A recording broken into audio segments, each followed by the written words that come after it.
All you ever worked for, you giving up on that dream? I'm not giving up on my dream. I'm giving up on yours, Dad.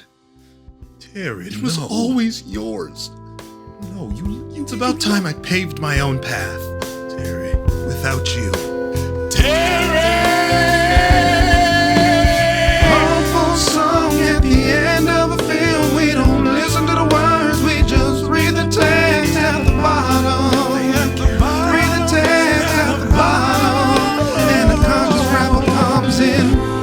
Magnify your mystic eye, your enemies are petrified, and listen to the magic of the music that can hypnotize. I know that you can liquidize and liquidate and amplify the mural, mitigate some more quandaries of your mental mind. That don't even make sense. I told you, that don't even make sense. Not a word of it, not a word of it. Welcome to from the start to the finish, Afro Ranch. Y'all about to bear witness, Afro Ranch. Going strong from the spinach, Afro Ranch. Time to get down to business. In this video, I will be doing a painting with my arms tied behind my back. Well, not literally. Metaphorically speaking, of course. I've just gotten too comfortable over the years doing art. And sometimes to grow as an artist, You gotta step outside of your comfort zone. Yeah, sometimes to be great, you gotta realize that you are trash, bro. You're garbage, just complete and utter garbage. But no, seriously. What kind of art channel would I be if I didn't have the obligatory art challenge? So today, I'm challenging myself. Some days I think I'm good, and then I look at artists like Casey Ball and Almendra Bertoni and Andrew Cadima and like Steven Assel, and then I think, dang, these dudes are way better than me. I suck. I gotta catch up. You know, like I wanna be as good as them when I get older. I wanna be them when I grow up. And you know, originally I said I was gonna do this challenge by painting with one arm tied behind my back, but that's actually not true. You see, you just got pranked. I'm sorry, yeah, that's just how it goes on this channel, Afro Ranch. Like sometimes you will get pranked, so be aware of that. And honestly, if you can't take dark humor, you're on the wrong channel, my friend. It's literally just a joke. It's literally just a joke. Safe. It's just jokes. You can come to expect that here. Yeah, there's the door if you can't handle it. So, I'm sorry, I guess I'm laughing. For those of you that are still here, here's a real challenge. The real challenge is, I'm gonna paint by only using 2 colors. That's it. No huge palette or anything, no black or white, just me, 2 colors, and a nice warm glass of suffering. Which for me is terrifying, because I love my sketches. Where would my drawings and paintings be without them? They tell me where to go, they comfort me. They're the bones of my art, if you will. And low-key, man, them is scared to start this thing, fam. My word, Crody, this whole challenge got me bare frightened like great googly moogly. Word on my dead, Crody. That's why we do these things, because eventually something's gonna happen where we can't be relying on the sketch all the time. So we just have to paint. Well, I don't know if something will actually happen, but you never know. Prepare for everything. Yeah. And that's what we're gonna do today. Just paint. Step number 1. My oil painting journey. Now, when I first got into oil painting, like many artists, I started with my good pal, Bobby Rose himself, Bob Ross. And honestly, I loved it. I had a great time making these, but eventually I realized It's not really me. I was having a fun time doing it, but I like faces, I like people. One thing I did love about Bob Ross's style was how loose he painted. He wasn't painting every individual leaf like some kind of psychopath. He just gave the idea of things, and our brains would fill in the rest. So when I started painting portraits, I was using that same idea of looseness and not getting too bogged down in details and stuff. And for some reason, I really got into painting on wood panels, mainly because there would just be wood around the house. So I would just paint on that because your boy couldn't afford canvases. Then I stopped painting for almost 10 years. Why, you might ask? Well, it's simply because one of my friends said to me, "Oh, geezer, yeah, I think you're onto something with these oil paintings. These is beautiful. Only one issue. Hope your studio's well ventilated, because you know the paint thinner will kill off your swimmers, right?" Alright, ta-ta then. Well, that seems important. Meanwhile, I was painting in my room in my parents' basement, basically hotboxing paint thinner in essentially what could only be described as a solitary confinement cell. No windows, no ventilation, just the slow eradication of future generations, baby. Or not, baby. So I stopped. Because I wanted kids. And the future, of course. That's just the start of my story. Stay tuned to see if I ever had a kid. Step number 2. The challenge. Don't give up on the challenge. Put your arms out to balance. Reach on out and you'll grab it. It belongs to you. It's yours, son. All you gotta do is take it. So yeah, if you were paying attention, there was a spoiler alert early on in the video, and the challenge is I will be painting using only 2 colors. Now, where did I get this idea?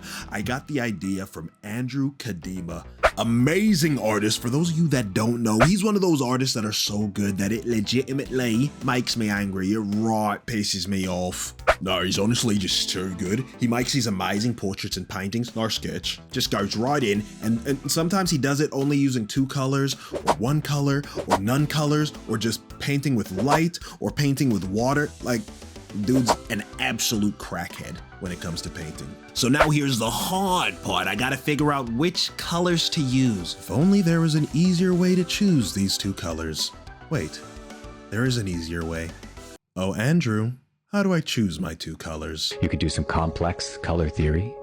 Don't like color. Ask a stranger or close, dependable friend. Don't like talking to strangers. Or my favorite, consult your very own personal color goblin that you keep in a shoebox on top of your bookcase. Okay. He always chooses the best colors. Oh, okay. I see what's going on here. He's having a laugh. It wasn't enough for him to be an amazing artist. He also had to be funny, whatever. So I guess I gotta pick these colors myself. Color theory is out the question, suck at that. And color goblins clearly aren't a thing, as we established earlier, so prankster got pranked there, I guess. So I guess I gotta ask a stranger, close dependable friend, what colors to use since... Hold on a second. Yeah, one second. How's that always been up there? Color goblin, color goblin, yeah.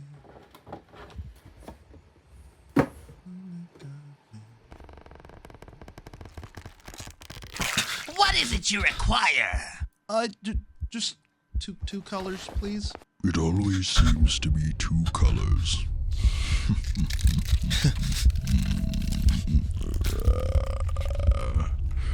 Take these, my child, and be on your way until we meet again.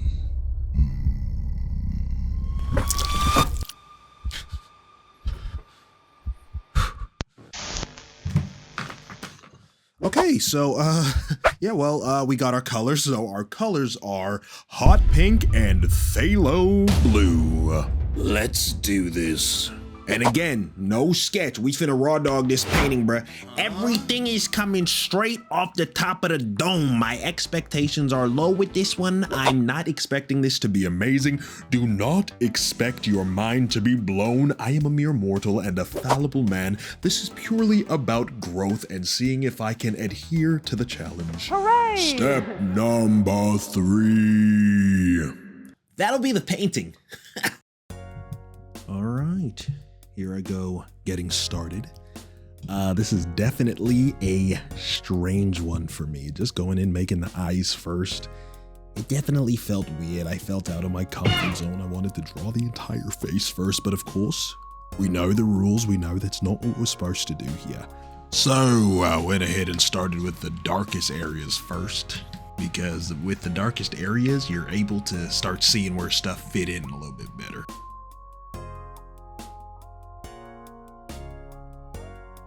And then also, something that I didn't mention was I was also doing this alla prima, which is fancy for wet on wet. That means painting wet paint on wet paint. Something that I normally don't do because I like to wait a couple days until it dries and then paint an extra layer on top. So this was also out of my comfort zone because colors were mixing and stuff, and I don't know, I felt so out of my comfort zone for some reason.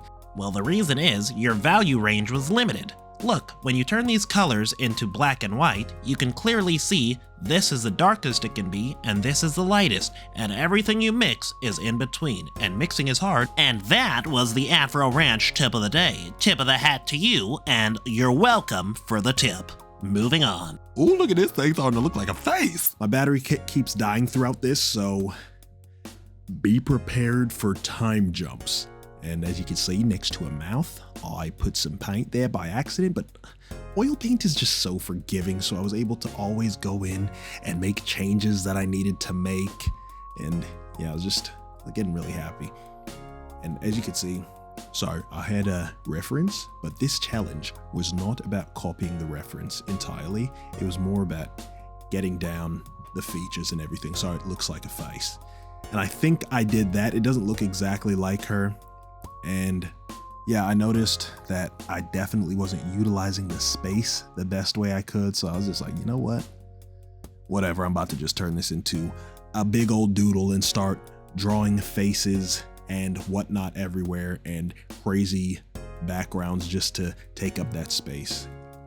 There is no talking in this portion of the video. Just wanted to let you know. Back to the video. Yep, like right here.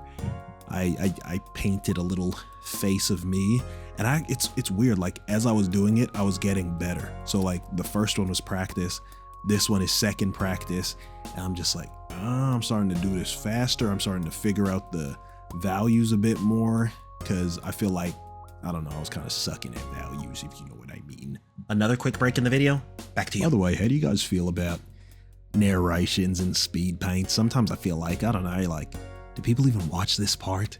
Is this what you want to see? Did you just skip to the end of the Speedpaint just to see it, or do you actually care about the process? Do you care what I went through? Do you understand how difficult this was? Then I started adding in birds.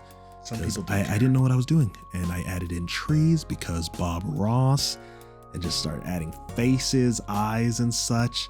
And little spoiler alert, this was nearing the end of the painting process. I was going in and just doing really random stuff, birds, different colors, because I was just having fun and letting the brush tell me what to do. Birds, of course. I added in the two swatches at the top just to show, like, yeah, these are the two colors I used for everything, you know? And then, yeah, I felt like I was finished. I was having a good time, so I'm just gonna keep this going in the background, because what happened was I was enjoying it so much and I stopped recording and I was like, no, I want to keep going. Like, this is fun, because I came back to my canvas and I was just like, let me just add a little bit of that here and a little bit of that and just a little bit of that over here. And it turned into something beautiful, something that I wasn't prepared for. And it just gave me the feeling like I was just free, because the sketch wasn't telling me what to do the entire time. So I was able to do things how I wanted to do it. And then it turned out like this.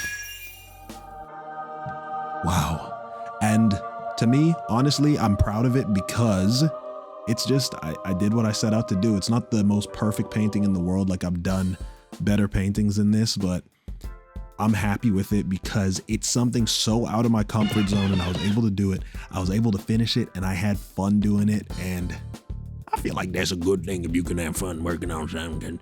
If you ain't having fun, you're doing something wrong. Then I like the nice little moments here, like the girl in the bottom with the mountains, and like the guy's face in the corner, and like the eye and the screaming faces in the shadows.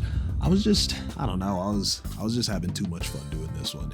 And here's the sketch that I worked on when I was practicing. I only did 2. I really like how I did the values on this one. I feel like I was mixing the colors more efficiently. That was kind of my problem.